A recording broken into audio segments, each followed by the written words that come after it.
որևէ գիտական տվյալ չունենք, թե նացիստական ռասայական սանդղակում հայերը ինչ տեղ ունեին։ Այս սերունդը ոնց է ձևավորվել, ինչի է այտենց պարտ լավ սերունդ է, որտեղ եղել է երկրորդ համաշխարհային հաղթանակում մեր ներդրումը։ Ինչա պետք անել, պետքա բրծել հիմա էլ այդ ներդրումը։ Քան Արսուն Հովհաննիսյանը Հայաստանը ներմուծում բանդերական, ուկրաինական բանդերականների նարատիվները ենթադրում էր ծրագիրը Միացյալ Պատմական Հայաստանի ստեղծում Ժդեի գաղափարը միտքը ամեն դեպքում Հայաստանի մի կողմից փրկություններ, մյուս կողմից էլ եթե հնարավոր է Միացյալ Հայաստանի կերտումը։ Այս ռոպագանդայի նպատակը Հայաստանում նախ փլուզել վերջին մնացած արժեքային բանը, որ մի բան ունենք, հպարտանում ենք, որ մեր պապերը բան մասնակցել, դա սխալ են մասնակցել, վատ են արել, դա մշակութային դիվերսիա է։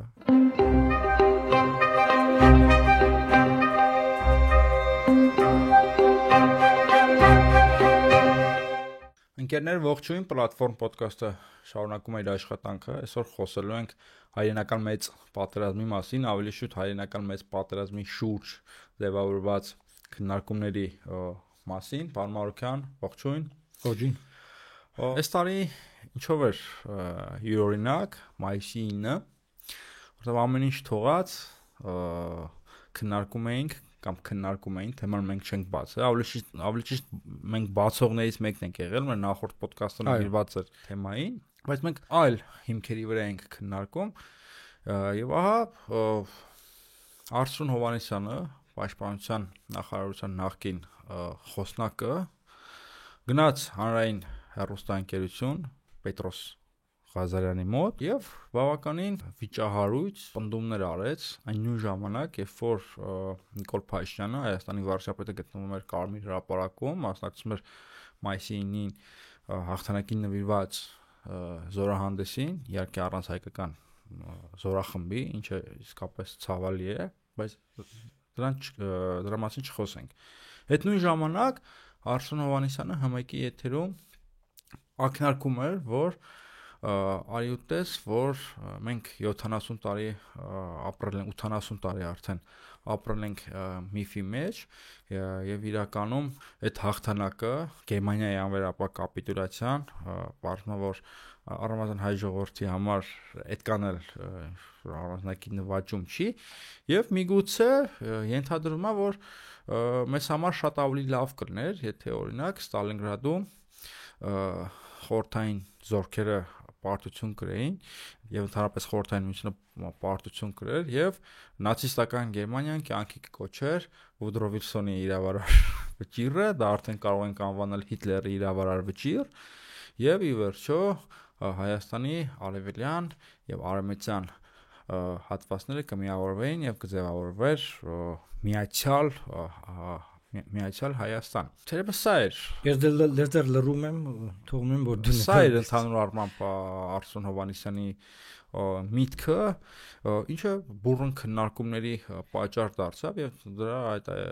ակտիվ քննարկողներից եւ քննադատներից մեկը նաեւ ես էի։ Դուք ինչ կասեք։ Որի պատճառով Պետրոս Ղազարյանը նաեւ ձեր տատին անդրադարձավ, չգիտեմ։ Իհարկե անհասկանալի է թե ինչի Պետրոսը եւ Չէ, դու ստատուս էիր գրել։ Հա, դե ես գրել էի իմ մտքերն է արտահայտել, Պետրոսն մի խումբ մարդկանց պապիներին էր թիրախավորել իմ տատին։ Բայց քանի որ Պետրոս Ղազարյանը պնդում էր, որ տենց չի ասե Արցունը դուք սխալ եք բանում ու Կրեմլը։ Հələ բայց մի ասեք ասեմ, ամենածանր միֆերից մեկը, վետակի միֆերից մեկը դա Ստալինգրադի ճակատամարտով իբր Հայաստանի փրկությունն է թուրքական ներխուժումից։ Թուրքիան Գերմանիայի դաշնակիցն էր, մեզ դա շատ հարաբերական է, պարոն Ղազարյան։ Ինչպես։ Որովհետև Թուրքիան Գերմանիայի դուներ չեզոքության որոշակի պայմանագիր եւ որոշակի նյութեր էր մատակարարում Երրորդ Ռեյխին, բայց հարցն այն է, որ Գերմանիան ներողություն Թուրքիան այդ ժամանակ որևէ էական ուժ չուներ հարձակվելու Կովկասում նոր ճակատ բացելու, դա միֆ է եւ կան արխիվային փաստաթղթեր։ Դրան հակառակ Գերմանիան ուներ ծրագիր, կոչվում էր օպերացիա Գերտրուդա օպերացիա, մշակված հստակ ծրագիր էր։ Եվ այդ ծրագիրը ենթադրում էր, որ եթե Գերմանիան Ստալինգրադից հետո իջնի Կովկաս, վերցնի Կովկասը, ապա պիտի Բուլղարիայի ուղությամբ Բուլղարիան Գերմանիայի դաշնակիցներ գիտեք այդ ժամանակ։ Բուլղարիայից որոշակի դիվիզիաներ ցամաքային զորքեր, այդ թվում նաև անկախ Հայաստանից արդեն Միոպե անկախացած Հայաստան։ Կարպիս ինչ անկախ Հայաստանի հստակ խոսքը գնում։ Հայաստանն անկախ էր այդ ժամանակ։ Արցուն Հովհաննիսյանի երևակայության մեջ միգուցե, այսինքն ինքը պնդում է, որ այսինքն նացիստները անկախ Հայաստան էին ստեղծել, հա։ Լավ, շարունակենք։ Նաև հայկական լեգիոնները, որի մասին գիտեք Գարեգին նշտե, դրաստամատկանները դուղությամբ աշխատում են գերմանացիների հետ, որովհետեւ ռազմագերության կարգավիճակ ունեցող հայերից ձևավորեն հայկական լեգիոններ եւ ձևավորված կային որոշակական լեգիոններ, որոնք ոչ մի լուրջ էական գործողություն չեն արել իրական մարտական դաշտերում, բայց եթե նման բան լիներ, պիտի եւ Հայաստանից եւ Բուլղարիայից գերմանացիները ներխուժեին, գերավեին Թուրքիան։ Այդ ծրագիրը ընդհանրում էր նաեւ Միացյալ Հայաստանի պատմական Հայաստանի ստեղծում։ Համար ամենածրագիրը ծրագիրը ենթադրում էր նաև ենթադրում էր ծրագիրը Միացյալ Պատմական Հայաստանի ստեղծում, այսինքն այս խոսքի մեջ Արծուն Հանրյանն նախ ասում է, որ անկախ Հայաստան, այսինքն անկախ Հայաստան արինում Ստալինգրադի պարտությունից հետո, այդ որ այսինքն Ստալինգրադի պարտությունը շակմա պետք է գային Մոսկվան է գրավեին, իջնեին դեպի Կովկաս, 6 միլիոն հրեաներին այնտեղ վառելուց հետո տենց էլի ուրիշ էլի ազգեր են վառել, կոտորել, տենց կոտորելով գային, վառելով, բանանելով գային ու չգիտես ինչի պիտի լինի այդտեղ անկախ Հայաստան ու նաև պիտի գնային Թուրքիան գրավեին, կպցնեին մեզ, մոտավորապես միտքս է, ես ինչ իրեմ ես մի քիչ շապշած, ես ասեմ դուք շարունակես, արդեն պատմական ենք։ Ինչ գործ ունի Հայաստանի Հանրապետության զինված ուժերի համազգեստով, փոխգնդապետի աստիճանով սպան, հանրային հեռուստաընկերության եթերում այս քննարկմանը։ Նա եթե ինչ-որ գիտնականներ ինչ-որ տեղ քննարկեն, կարող է սա գիտական քննարկում է մեծ հաշվով, չէ՞։ Պլան է եղել, չի եղել, ենթադրվում է, չի ենթադրվում, պլանը էսիմ։ Եղբայր, ինչ գործ ունի Հայաստանի զինված ուժերի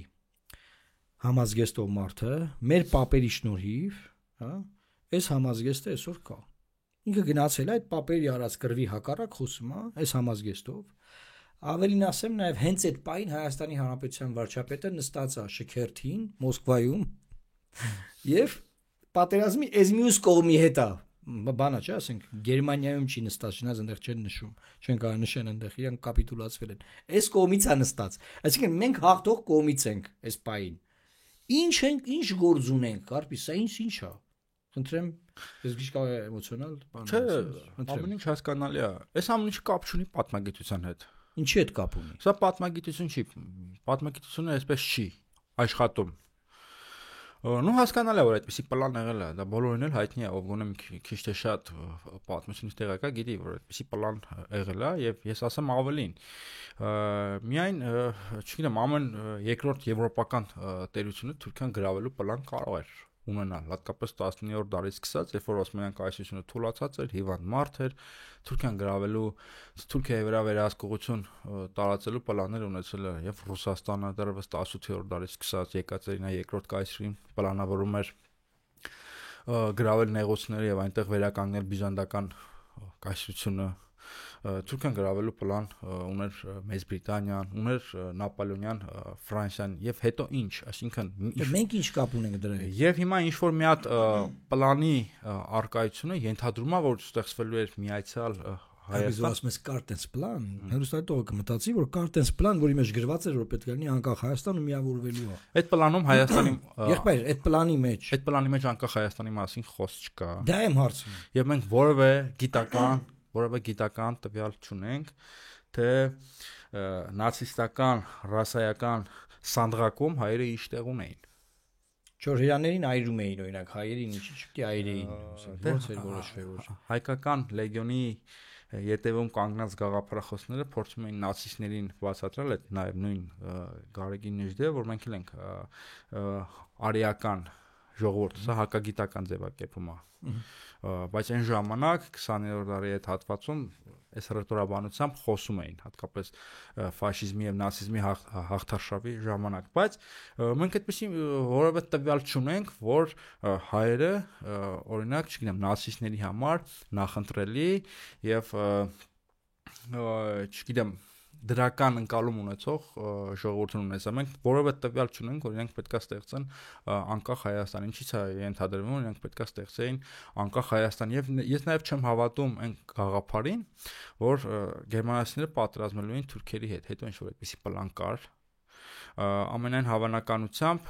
դա փոխակերպվելու էր համագործակցության եւ իսկապես Թուրքիան կարող էր ներխուժել հարավային Կովկաս եւ դա միֆ է, էական ուժեր չուներ որ ներխուժել։ Գիտեք, Ստալինգրադում եթե սովետական միությունը պարտություն կրեր, դա կնշանակեր տոտալ իշխանության ինստիտուտների փլուզում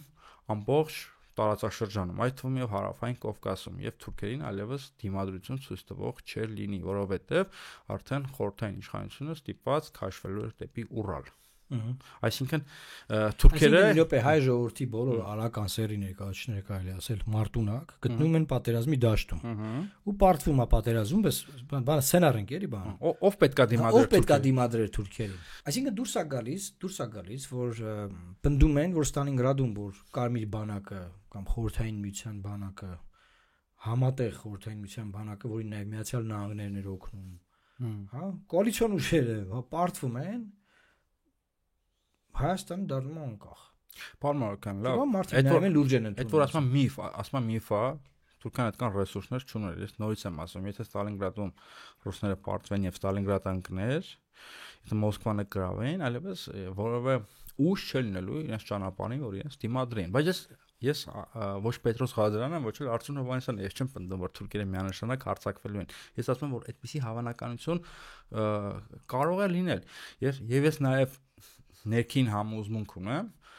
որ ոչ մի անկախ Հայաստան էլ չէ ստեղծվելու։ Ոչ մի բան էլ չէ ստեղծվելու եւ ընդհակառակը տեղի բնակչությունը ենթարկվելու է դաժան, ստրկատիրական շահագործման, բռնությունների եւ դատարկելու են եւ ավերելու են այս տարածաշրջանը, բայց նորից ասեմ, ես չեմ հավատում, որ թուրքերի հետ իրանք պատրաստվելու են պատրաստվել, ընդհակառակը Թուրքիայի իմաստուն, հա, չվարանենք այս բառից ռազմաքաղաքական ղեկավարությունը վստահաբար ելքեր կգտներ համագործակցելու նացիստների հետ եւ Գերմանիայի հետ, հատկապես որ գաղափարներով այդ կանալ իրարից հեռու չէին։ Իսկապես հեռու չէին, ես ուզում եմ հիշեցնել, որ Աթաթուրքը լինելով ազգայնական, ինչ որ առնում նաև ծայրահեղական ազգայնական իր գաղափարներով ազդված էր նույն Մուսոլինիի դոկտրինից եւ նաև գաղափարապես ճյուղավորում էր այդտեղից։ Այդպիսի ազդեցություն կրում էր նաև մեր հարավային հարևան Իրանը, այդ նույն շրջափուլում։ Այնպես որ այս ամեն բանը տեսություններ են, էլի, ինչ որ բայց եկեք խոստովանենք, որ այս տեսությունները գիտական, ակադեմիական կամ նույնիսկ հրապարակախոսական նպատակներ չեն հետապնդում, ըստ էության գործ ունենք վուլգար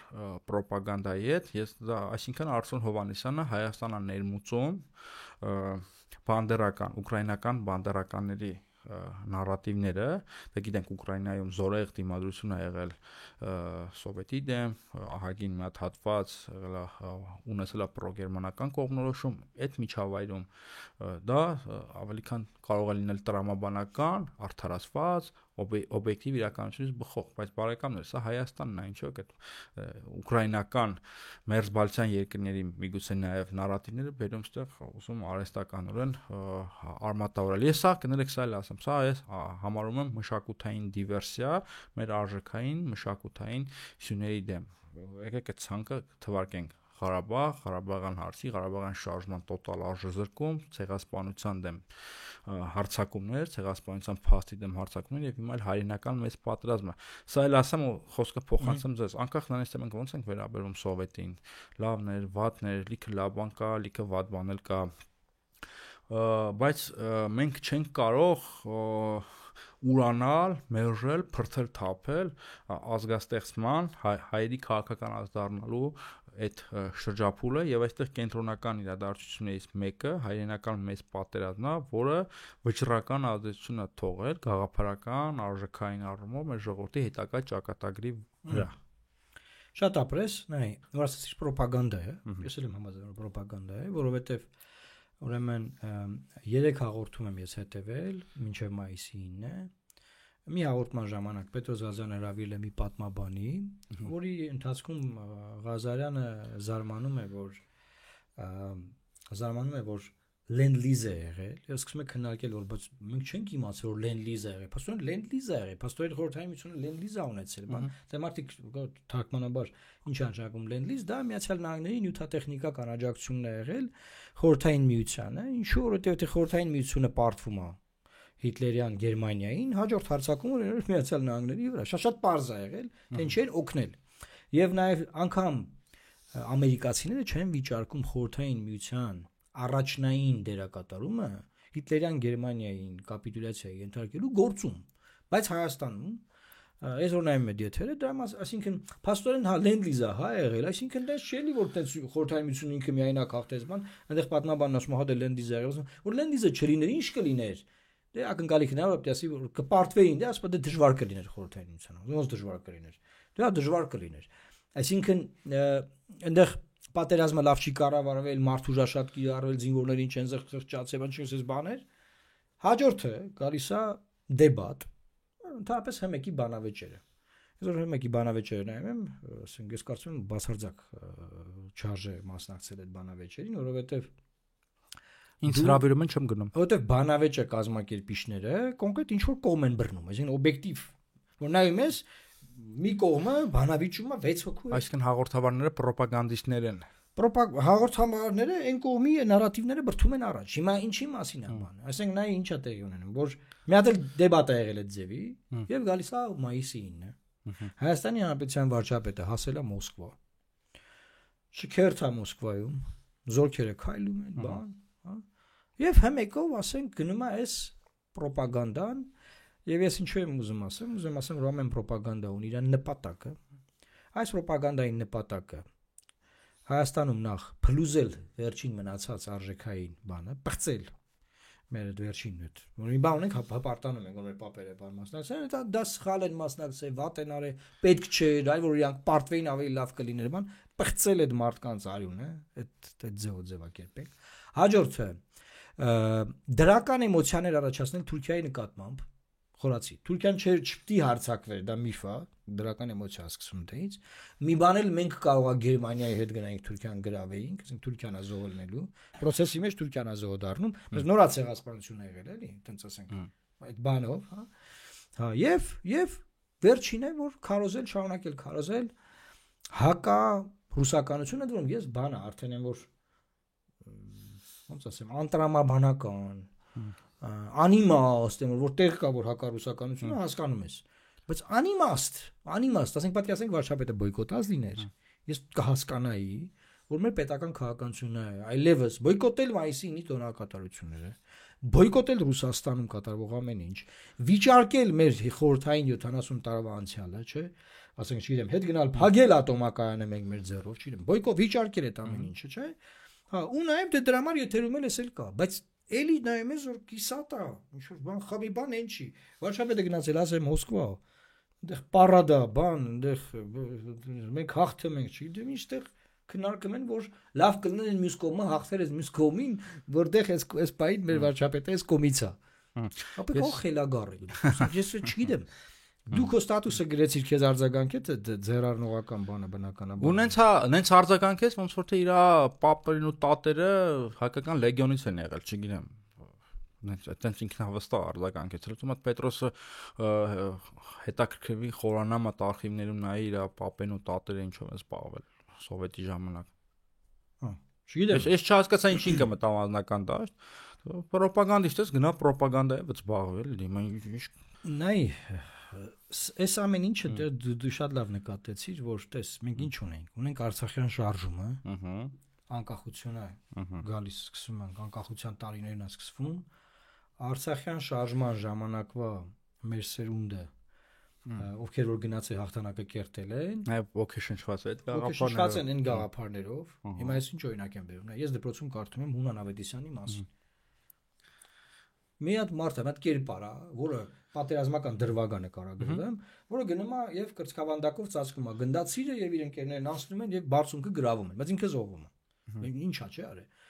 Այդ տեքստերը կարդացած մարդիկ գնացել են Լեռնային Ղարաբաղի առաջին պատերազմում Արցախյան շարժման հաղթանակ են կերտել։ Հիմա Արցախյան շարժման հաղթանակը այլևս հիմա ասվում է, որ դա նրա համար էր, որ մենք լինենք չպետություն։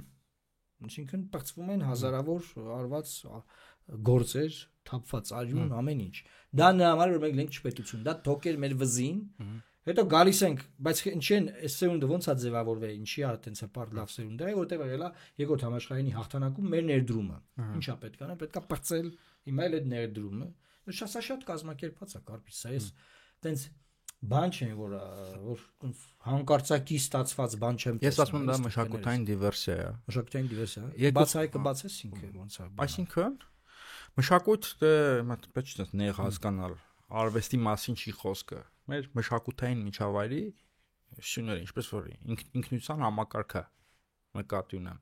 Մշակութային միջավայր ասել է դա բաղկացած է մի շարք քաղաքական կատեգորիաներից, քաղաքական շուներից, ասացի։ Դրանցից մեկը օրինակ գլխավորը Ղարաբաղյան հարց, Ղարաբաղյան շարժում, ցեղասպանություն, այստեղ նաև վճռական դեր ունի հայերենական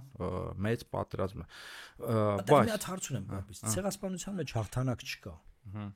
Որն է իմաստը նաև դրա ուրացման, բայց Թուրքիայի դերը լավարկելու, Թուրքիան լավն է։ Դե արդեն տարիներ շարունակ հայկական միջավայրում Թուրքիայի նկատմամբ Թուրքիային հումանիզացնելու քաղաքականությունը իրականացվում, այսինքն դեհումանիզացված էր, չէ՞, այսինքն զրկված էր հակառակորդը, հարևան պետությունը մարդկային կերպարից դիտարկվում էր որպես անդեմ թշնամի։ Հիմա հակառակն է արվում եւ հետեւողական կերպով արվում։ Երկու խոսք հայկական լեգիոնի մասին ասեմ, առանց մանրամասների մեջ խորանալու։ Դրա գաղափարախոսները առաջին հերթին օրինակ նույն Գարեգին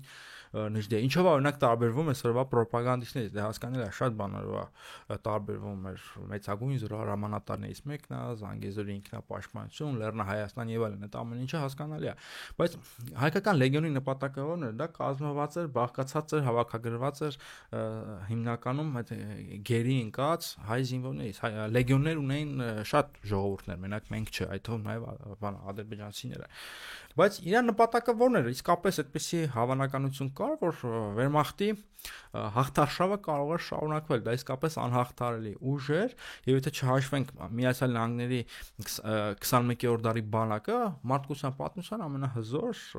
ու շքեղ բանակներից մեկն էր։ Եթե չհաշվենք այս 21-րդ դարի արդեն նոր սերնդի բանակն եւ իսկապես կարող էր Ստալինգրադը ընկնել։ Եվ իսկապես եւ հիմա Նժդեհը իր առաջ նպատակ էր դրել փրկել հայ ժողովրդին բռնություններից, փորձել ինչ-որ տանելի միջավայր եւ պայմաններ ձևավորել, բայց նույն Նժդեհը արդեն այլ շրջափուլում այդ նույն նպատակի համար պատրաստ էր եւ առաջարկում էր համագործակցել բոլշևիկների հետ եւ դեմ չէր լինի եւ դեմ չէր առաջարկում էր որպեսզի սովետական բանակը արշավեր Թուրքիա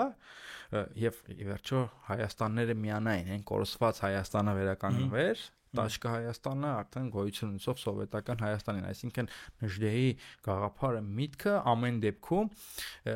Հայաստանի մի կողմից փրկություններ, մյուս կողմից էլ եթե հնարավոր է միացյալ Հայաստանի կերտումը, այսինքն սա տեսնում ենք, չէ՞, հստակ մարդը ունի մի հատ նպատակ ու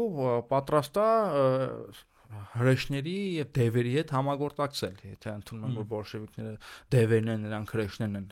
նացիստները, բայց սրանք կոնկրետ միակողմանի քարոզություն են անում։ Միակողմանի փորձում են արժեքները կազմակերպել։ Ինչ է նշանակում պատմագիտություն։ Ընդհանրապես պատմական գիտությունը ոնց է ձևավորվում, որ փորձում ես ներկայացնել բոլոր հնարավոր իրավիճակները, բոլոր հնարավոր իրականությունները եւ հղում անես աղբյուրներին։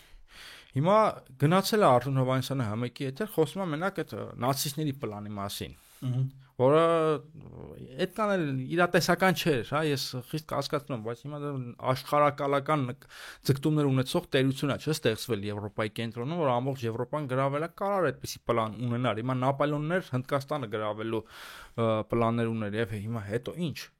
Եվ Ռուսաստանին Նապոլեոնը առաջարկում էր իրար հետ գրավեն Կոստանդնուպոլիսը, դաշ եւ գնան հասնեն Ալեքսանդր Մակեդոնիացու փառքը կրկնեն եւ հետո ինչ։ Եւ այդ առումով գերմանական այդ պլանին ես այդքան լուրջ չեմ վերաբերվել երբեք, բայց եթե դու խոսում ես պատմագիտության մասին, խոսա որ դրա հետ զուգընթաց միգուցե Թուրքիան ներխուժելու, միգուցե չէ, հաստատ Թուրքիան ներխուժելու մտքեր գեներացվում են նաեւ Կրեմլում Ստալինի մոտ։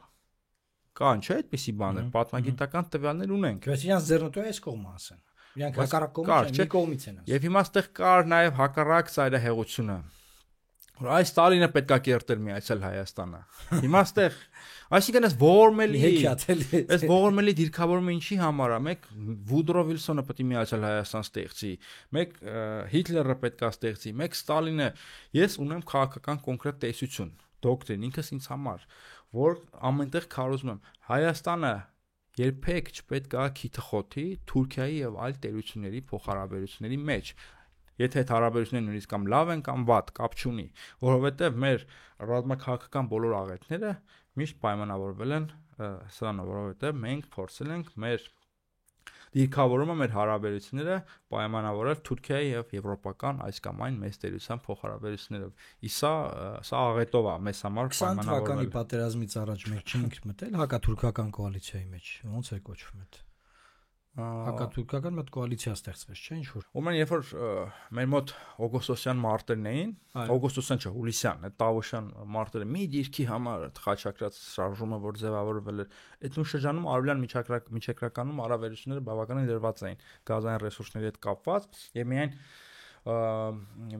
մի քանի երկրներ միաժամանակ Ֆրանսիա, Իտալիա, Եգիպտոս, Իսրայել, Թուրքիա, այսինքն ներգրաված են Կիպրոս այդ հարցի մեջ եւ Հայաստանի ԱԳՆ-ում այդ ուսյալ կաստում շլվարով մարդիկ ես չեմ ասում ինչ են սովորել, այսինքն մտքեր էին գեներացնում, որ մենք պետք է միանանք հակաթուրքական ինչ-որ կոալիցիայի։ Եղբայր, ինչ կոալիցիա։ Դու ինչ գործ ունես։ Դու ով ես։ Այն դեպքում, երբ որ աղետը, այսինքն թրիպես ծանրացած էր մեր վրա։ Այսինքն մենք չպետք է խառնվենք Թուրքիայի եւ այլ տերությունների հարաբերություններին։ Եվ նաեւ հիմարությունը ռետրոսպեկտիվ փորձել ինչ-որ անցյալում փրկության հույսեր նշмарել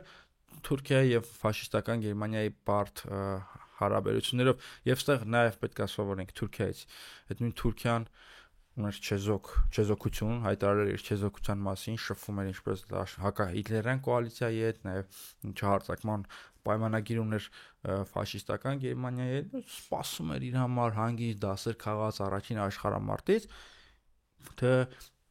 ծանրության նժարը դեպի որ կողմը կթեքվի, որ կապնես նրան։ Եվ այդպես էլ իրանք արեցին։ Այս sense հիմա ծանրության նշարը թեքվել է այն կողմ, հայ ժողովուրդը հաղթող կողմում։ Ահա։ Մեր վարչապետն է գնացել է Մոսկվա։ Հմեկում ինչ է քննարկում։ Այդ չեմ հասկանում, եղբայր։ Այդ ռետրոսպեկտիվ քննարկում։ Բայց արդեն եղել է, չէ՞, այդ ամեն ինչ, այդ ամեն ինչը կա։ Մենք դա ունենք այդ ավանդույթը։ Որ ավանդույթը։ Հիմա Համայնքում տեսություններ են քննարկում, եթե սենց լիներ, եթե նենց լիներ, Ստալինգրադում կրվեն, բայց ասում եմ, այդ ամեն ինչը դրեք մի կողմ, արդեն եղել է, չէ՞, Ստալինգրադում չեն կրվել։ Այդ հայրենական մեծ պատերազմը եղել է։ Դուք դրա մեջ փայատեր եք, բաժնետեր եք։ Հայ ժողովուրդը մեծագույն ներգրավվածություն ա ունեցել։ Ասենք ոնց կարելի է դա, ասենք հիմա ռևերսը դա։ Սերունդներ են մեծացել, սերունդներ են կրթվել, սերունդներ են ոգեշնչվել։ Մարշալներով 5 մարշալ ա եղել հայկական ցակման։ Լավ, ես ասեցի ըստ ինձ ինչի համար են անում, ըստ քեզ ինչի համար են անում։ Ինչ են ուզում։ Սա ասեցի։ Պլանը ո՞րն է, ասենք։ Մշակութային, որ ժողովուրդը մտածի որ մենք իզուր ենք հաղթել այդ պատերազմը։ Սա դա հայրենական չէր, դա երկրորդ համաշխարհային էր։ Նկատելես որ ասում են երկրորդ համաշխարհային, չեն ասում հայրենական։ Ասում մեր համար հայրենական չի։ Դա գաղափարական դիրքավորում է, որը կարելի է ինչ-որ փաստերով հիմնավորել։ Օրինակ ես հիմնավորում։ Ակնհայտ է, չէ՞, էլի հեծանիվ են փորձում հորինել, որ հայ ժողովուրդը չլինելով քաղաքական սուբյեկտ, խորհրդային սովետական Հայաստանը չուներ ինքնաբավ եւ լիարժեք անկախ պետություն չէր։ Հայ մարդը չի որոշել ինքը մասնակցի պատերազմին, թե չէ, պարզա լինելով տոտալիտար պետության կազմում, որպես սովետի քաղաքացի, պետք է մասնակցեր, չէր կարա չմասնակցեր։ Չմասնակցներ կարող է վատ լիներ, շատ վատ լիներ։ Պարզա Հիմա պատերազմ լինի, ասենք, ո՞նց է։ Մոբիլիզացիա։ Դա հիմա հասկանալի է, որ դու քո կամքով չես մասնակցել։ Երկի քաղաքացին ես։ Հասկանալի է, որ դու ոչ այդ պատերազմը սկսել ես, չնայած քո պետությունը երկրորդ աշխարհամարտը սկսողներից մեկն է։ Նկատի ունեմ խորհրդային միությունը, որ բայց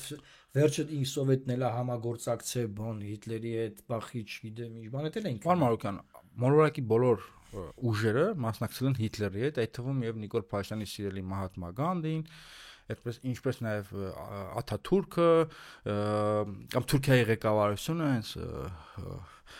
չասենք հենց Աթաթուրքը, Իրանի ռազմաքաղաքական ղեկավարությունը, Միացյալ Նահանգները, Սովետը, Մեծ Բրիտանիան, այդ որ Հիտլերը Եվրոպայի կեսը գրավեց, Ավստրիայի անշլուս, Սուդետներ, Չեխոսլովակիա, այդ ամեն ինչը ում այդ համագործակցությամբ էր անում։ Մեծ Բրիտանիայի եւ Ֆրանսիայի։ Այդ ով էր ինքնաթիռից իջնելով ասում ես ձեզ խաղաղություն եմ բերել Չեխոսլովակիայի ամոթալի օկուպացիայից հետո։ Ով էր Չեխոսլովակիան Եվրոպայի ամենահզոր պետություններից մեկն էր ունենալով ռազմական մեծագույն արդյունաբերություն։ Ով էր Չեխոսլովակիայի ռազմաքաղաքական ղեկավարությանը համոզում, որ չդիմադրեն Հիտլերին։ Բրիտանացիներն էին, չէ՞, համոզում։ Այստեղ ունենք մի շատ իրավիճակի հետ, որ եվրոպական բոլոր երկրներն էլ այստեղ ունեն պատասխանատվության իրենց բաժինը, իշկանալ խուսափեն երկրորդ աշխարհամարտի բռնկման գործում։ Այդ գործում առաջնային մեղավորությունը պատկանում է ֆաշիստական Գերմանիային, բայց այստեղ նաև եղել են հրահրող կողմեր, նույն Մեծ Բրիտանիան, նույն Ֆրանսիան, նույն Սովետական միությունը, բոլորը ունեցել են տարատեսակ պլաններ։ Օրինակ Մեծ Բրիտանիան եւ Ֆրանսիան ցկտում էին, օրինակ այդ գազազաշանը ֆաշիստական Գերմանիային ամբողջ իր ուժով ուղղել իրենց գլխավոր դասակարգային թշնամու դեմ Սովետական միության։ Սովետական միությունն էլ ակնկալում էր Լենինյան տրամաբանությամբ, որ արևմուտքում տեղի կունենա ինչ-որ իմպերիալիստական բախում եւ իրենք դրանից կօգտվեն եւ կխորանան Եվրոպայի խորքերը։ Ով է ասում, որ Սովետական միությունը դեպի արևմուտք ընդարձակվելու պլաններ չի ունեցել, բա ֆինական պատերազմը ինչի համար էր, փորձարկում էին իրենց ուժերը։ Այսպես հա Սովետական միությունը սկսողներից մեկն է։ Եվ ինչ։ Չգիտեմ, եւ մենք մեր հաջողորդը իր կամքով չի մասնակցել։ Հիմա մենք մտածած թես կա, որ մենք հիմա ինքնուրույն ենք ուզում վերարժևորել այս երկրորդ համաշխարհային պատերազմը։ Մենք քանի ինքնիշխան ենք արդեն։ Ինքնուրույն ենք ուզում նայենք, մեզ հрамցրել են այս պատմությունները։ Կա Հունան Ավետիսյանն ու չի գնացել կամ չգիտեմ։ Պարոն Մարուկյան, հա նույն Լեհաստանը նույնպես ֆաշիստական Գերմանիայի հետ համագործակցում էր։ Եվ գիտեք ինչ էր անում, օրինակ Չեխոսլովակիան օկուպացվել է նաև Լեհաստանի դիվանագիտական աջակցությամբ, լեհերը չէին պատկերացնում, որ ամենամեծ աղետը իրանց հետ լինելու շուտով։ Եվ իրանք էլ ինչ-որ տորտից մի փոքրիկ կտոր տարածք իրանք է վերջացին, այսինքն ֆաշիստների հետ բոլորն են համագործակցել եւ սա շատ նորմալ է եւ կամ փաստաթղթեր Միացյալ Նահանգներում գլխավոր շտաբում, որ Միացյալ Նահանգները լուրջ պետություն է, չէ՞, տերություն է, կանխատեսումներ էին անում, թե ինչ աշխարհում ենք ապրելու առաջիկա տասնամյակում եւ իրանք կանխատեսում են, որ աշխարհում մոլորակի վրա գոյություն ունենալու երկու տերություն, իրենք եւ ֆաշիստական Գերմանիան։ Կարծես որ խոսում ենք, էսե խոսանք, էլի, նաեւ երբ որ բոլորը սկսեցին կիսվել մեր պապերի պատմություններով, նաեւ Facebook-ում սկսվեց, հայկական Facebook-ում կիսվում էին մարդիկ, տարածում էին նյութեր, որ այ սովետական բանակը, որ մտել է Բերլին եւ գերմանական տարբեր քաղաքներն, այլ եվրոպական այլ տեղի ունեցել բռնաբարություններ, զինվորները բռնաբարել են գերմանուհիներին, նաեւ այլազգերի եւ սա էլ է եղել եւ այդ չեն ձեր պապերը, ու նաեւ սկսեց այս բանը տարածվել, որ այդ չեն ձեր պապերը, նայեք սա համար եք հպարտանում բան, բարձր ոչ մի փաստ չկա, որ որևէ մեկից պապը որևէ մեկին բռնաբարել է, պատերազմը, ինչ ասես եղած կլինի, այնտեղ նկատի ունեմ, որ ասում են զորքերը մտել են հաղթանակած զորքերը մտել են Եկեք ֆիքսենք, էլի որ մենք դա ինչ է, դրանով ինչ են ուզում, եկեք ֆիքսենք, մենք մեր պապերի ուրոլոգիական թեմաներով չենք զբաղվում։ Դա չէ՞ պատերազմ է եղել, հա, ասենք, չէ, բայց դա էլ է բերվում, չէ՞ որ նսեմացվի, որ քանդվի, որ այսինքն չէ լավ հակառակ կողմն էլ չեն դեղել խոսքի մարդկանց որևէ կողմ չի կարող որևէ կողմի արած արդարացնել, չէ՞։ Պատերազմը, ինչ ասես եղած կլինի։ Մյուս մի ֆազա։ Եսի ինչ ա եղել։ Փորձում են նույնն ասնել սովետական միությանը եւ նացիստական Գերմանիային, այսինքն ստալինիզմը եւ հիտլերիզմը փորձում են նույն հարթության վրա բերել։ Դա էլ է շատ կարեւոր։ Օրինակ դե ստալինիզմը միլիոնավոր մարդիկ դատապարտվել են, քշվել գուլագները, բան դե ասում են դե ինչն էր դրա լավ, որ պատերազմ հաղթեցին, հետո սենց եղավ։ Պարոն Մարուկյան, հիմա այս եթե այտենց նույնն ասնելով, կանենք մի զամբյուղի մեջ լիքը տարբեր բաներ դնել։ Օրինակ, չգիտեմ, ասել դա նույնն է Միացյալ Նահանգներում լայն տարածում ունեցող ռասիզմը եւ չգիտեմ գերմանական շովինիզմը նույնն են։ Նույնն է, չէ՞։ Բացարձակ։ Դա հասկանալի է, սովետական միությունը ռուսերեն ասած պատարակ չէր։ այնտեղ կային լուրջ խնդիրներ, ես օրինակ այդ նենց չի որ շատ եմ սիրում։ Լիքը դրական հետ միասին շատ վատ բան կա։ Ես չէի ուզենա այնտեղ ապրել նորմալ հիմա ասենք, բան սիրում ենք կամ չէ, երեխա ենք եղել։ Պետք է ունենալ հավասարակշռված մոտեցում, դատապարտել ստալինիզմը, դատապարտել գուլագները, դատապարտել կոլեկտիվացումը, բռնի կոլեկտիվացումը, դատապարտել, որը սովետական միության փլուզումից հետո արվել է, չէ՞։ Արվել է։ Եվ մեր պետությունները դրվել են։ Եվ մեր պետությունը ունեցել է հավասարակշռված մոտեցում։ Հիմա ինչ Քոչարյանի օրոք, եթե չեմ սխալվում, Քոչարյանի օրոք կանգնեցվեց Մարշալ Բաղրամյանի արձանը, Սերժ Սարգսյանի օրոք բռնադատվածների հուշարձանը կանգնեցվեց։ Ոնց ավելի հին բռնադատվածների։ Չէ, Սերժ Սարգսյանի օրոք է ոնց որ թե եղել, ցավոք սրտի այդ հուշարձանին պատշաճ։ Օրինակ լավ ինքնիշխան եք եղբայրներ։ Նիկոլ Փաշյան, դու ինքնիշխան ես։ Այդ քո օրոք է բռնադատվածների հուշարձանի տարածքում, հենց մեջը ոնց որ եղել, նորաձևության մրցույթ։ Բիկինիներով, հա, ոնց որ տենց չէ, բիկինի չկար, շորերով։ Բայց պատկերացնում եք ովքեր են բռնադատվածները։ Մարդկանց տնից տեղից զրկած, տարել են, նստացրել են սոված, ծառա, ընտանիքներով, կնիկ, երեխա, այդ վագոնների մեջ, այդ վագոնը տալ են Սիբիր, ցրտի բան, մարդկանց շահագործել են, սպանել են։ Հետո լիքը բավական շատ մարդ չի վերադարձել։ Այսինքն դա ըստեյության նաև ինչ որ անհետ կորած։ Հիմա այդ մարդկանց հուշարձանի մոտ դու նորաձևության մրցույթ ես անում, դու ինքնիշխան ես։ Քեզ ինչ ինքնիշխան։ Այդ գնում ես Էստոնիա կոմունիստների կոմունիզմի զոյերի այդ հուշարձանի առաջ գլուխ ես խոնարհում։ Քանի անգամ ես գնացել բռնադատվածների հուշարձան։ Բայց ինքնիշխանությունը է դա։ Բայց ինչ եմ ուզում ասել, մեր պետությունը ունեցել է հավասարակշռված մոտեցում։ Եվ այստեղ ახար շատ մենք Էստոնիան չենք, մեր մոտեցումը այլ է, մենք Ուկրաինան չենք, այստեղ պետք է մոտեցումը լինի բազմակայլ եւ բազմաֆունկցիոնալ։ Ինչ նկատի ունեմ, որ հա դատապարտում ես գուլագները, մարդկանց արդարացնում ես, բայց նաև չես ուրանում, որ այդ շրջափուլ է։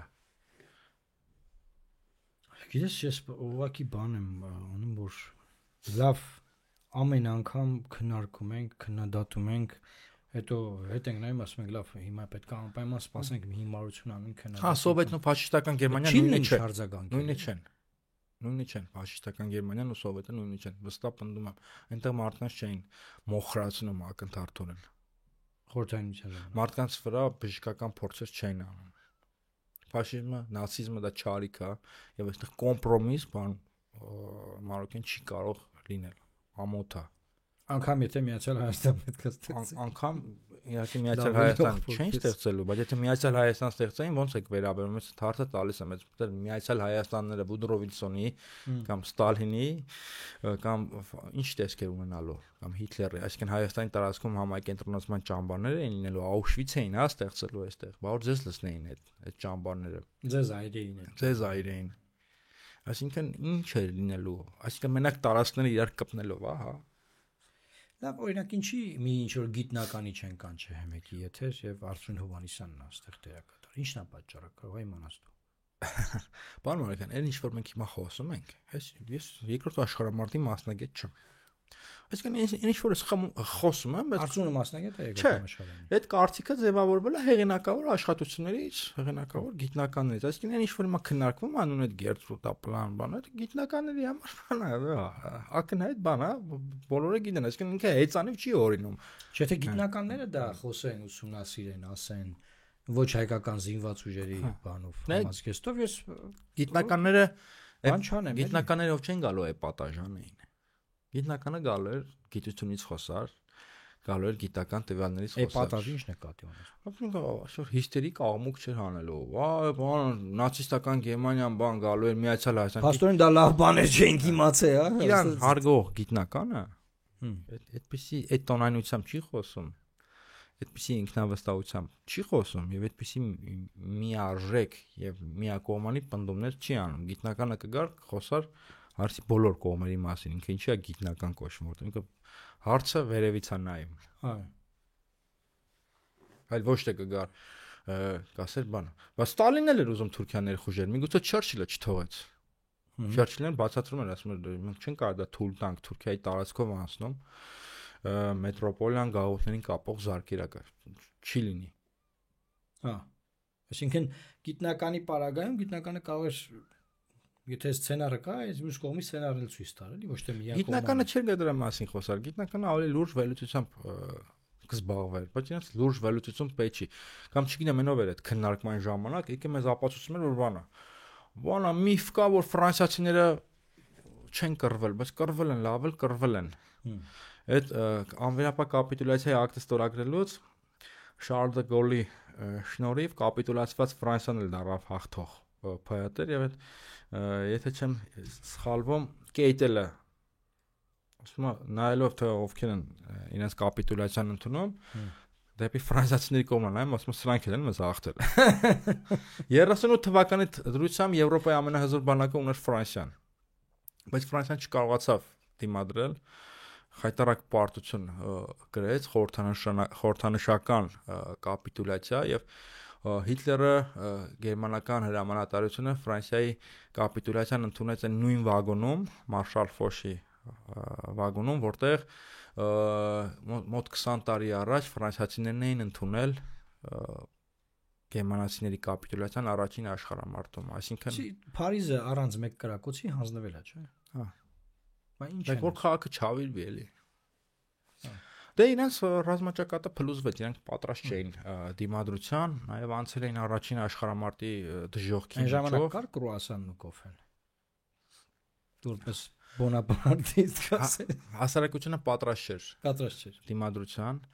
Իրանք նաև բանակը պատրաստ չէր դիմադրության, վստահաբար ունեին առաջնակարգ զինված ուժեր, Եվրոպայում ամենաուժեղը իմ կարծիքով, այդպիսի դուրս տվյալներ կան եւ կարող էին դիմադրել, եթե համապատասխան մոտեցում եւ քաղաքականություն առաջնորդության մեջ է ավելի բայց կապիտուլացվեցին եւ էլ չխորանանք Ֆրանսիայի բանի մեջ բայց ֆրանսիացիներն են ինչ որ դա մասնակցություն ունեն հենց չեմ հիշում Facebook-ում ով էր գրել նրանց խայտարակությունից փրկություն են որ եղավ Շարլ դե Գոլի գլխավորությամբ այդ դիմադրությունը եւ ի վերջո հենց Շարլ դե Գոլի շնորհիվ այդ նույն ամերիկացիները չեն պլանավորում Ֆրանսիա պետության նախկին տեսքով վերականգնում Շարլ դե Գոլինը բանի տեղ չէին դնում Ռոզվելտը առհամարում էր հենց Շարլ դե Գոլի շնորհիվ Ֆրանսիան նորից տերության կարգավիճակով վերադարձավ նաև սովետական միության աջակցությամբ այսինքն նա մարդկանցից է կախված Դա խորհրդային միության դերը մեծ է եղել սովետական միության Շարլ դե Գոլի հետ հարաբերությունները շատ ուժեղ եւ առաջարկում հիշենք մի մարդու ում շնորհիվ նաև մեծամասամբ կերտվեց Ստալինգրադը որտեղ կարողացան նացիստներին կանգնեցնել Մարշալ Ռոկասովսկուն սովետական ամենահանճարեղ մարշալին իրան հիշենք ու ես էլ ասելիք չունեմ Շատ ասելի այնակիցներ մենք մոռացանք հաղորդման առաջին մասում ձեզ կոչ անել բնականաբար խնդրել այսքան խոսում ենք մի բան է Ո՞նտեղ խելք են թողում Միացյալ Հայաստան նացիստական իրավարար վճռով Միացյալ Հայաստան Միանալ YouTube-ի ալիքին նաև Telegram-ում նաև TikTok-ում Instagram-ում Facebook-ում Էդմոն Մարուկյան օգտագործողներին կարող եք միանալ եւ հետեւել հաղորդումներին, ինչպես նաեւ արդեն նորաբաց եւ շատ տրենդային դարձած Carpis Peace հարցերը տալիս Carpis-ը իր YouTube-ի ալիքում միանալ նաեւ Carpis-ի YouTube-ի ալիքին Պետրոսի հետ կապված մի բան ասեմ, շատ ցավալի էր իր արձագանքը Այդ տատիտ պահ ուզում ես պաստու պիտանես մի բան Չէ դե լավ, ես իմ համար անսպասելի էր, ինչքան էլ ես քննադատեմ, բան, շատ եմ քննադատել հատկապես վերջին շրջանը, բայց միշտ ընկալել եմ որպես գործընկեր, որպես լավ հարցազրույց վերցնող, ավակ գործընկեր նաև ինձ մեծա բայց ես իրա այս մոտեցումը չհասկացա, գիտեմ որ հետևում եմ մեր ոդկասթին ֆանատիկորեն Պետրոսը մեր հիմնական դիտողներից է, մենք շատ ջերմ հարաբերություն ունենք Պետրոսի հետ, բայց տարբեր եթերներում նաև ինձ հետ կապված անհարմար էլի ամոթ է սահմանները պետք չի անցնել գոնե մենք այսինքն ասենք մի արա Պետրոս մի արա Carpis-ի տատին կամ հանգստացի Պետրոս հանգստացի Լավ մնացեք սերի հայրենակիցներ Աստված պահապան Հայաստանի Հանրապետությանը